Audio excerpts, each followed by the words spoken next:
You're listening to the Small Business Talk podcast with Cathy Smith.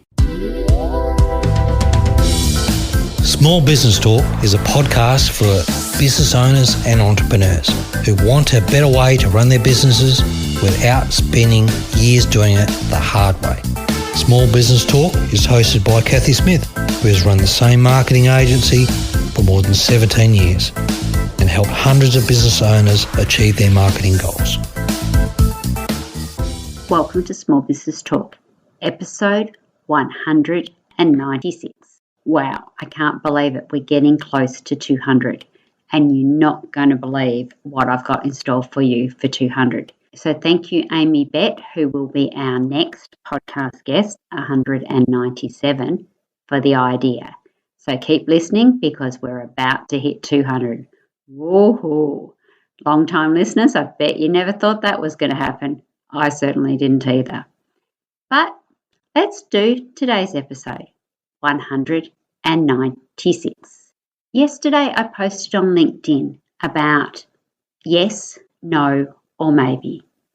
It was an idea that I was talking to a friend of mine about earlier in the week, about how it's either a heck yes, a definite no, and if it's a maybe, then it's still a no.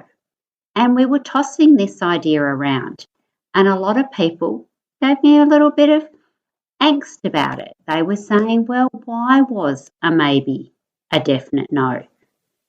If it's a really complex decision, does that mean that a maybe is a no?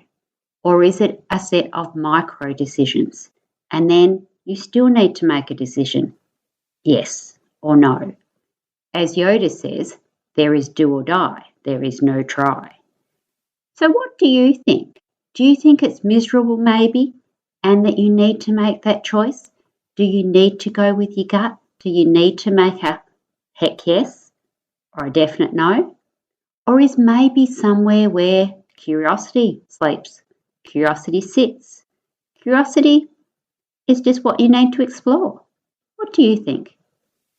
So maybe is that you're looking out for all the options? Is it that there are things that maybe your intuition's telling you, or your past experiences, or something is stopping you from making that decision right there and then? Or is it procrastination? Or is it you just sitting there so that you don't have to make a decision, waiting for the universe to make a decision for you? What is your miserable maybe? Are there some decisions where you go, absolutely yes, definite no, maybe is definitely a no? And are there other decisions where you've got to ponder a little and then break them up into micro decisions? Sometimes it can be a bit difficult to do. One of the things I like to do is have a look at that decision. Why am I making that decision? Sometimes you need a little bit of breathing space. I'm quite good with intuition, but quite often in hindsight, when I look back, I go, oh, yes, I saw that, or that, or that. I even thought about that at the time, but didn't act on it. So is that what our maybes are about? Are they giving us that breathing space, that take a breath, let's sit, then decide? So what in your business should be a heck yes? Should be let's go and do it right now. Stop procrastinating, make it happen. Stick to that decision and be clear about it. And there's definitely other things you should be getting rid of. And particularly at this time of year in Australia, we're getting towards the end of our financial year. So things need to move.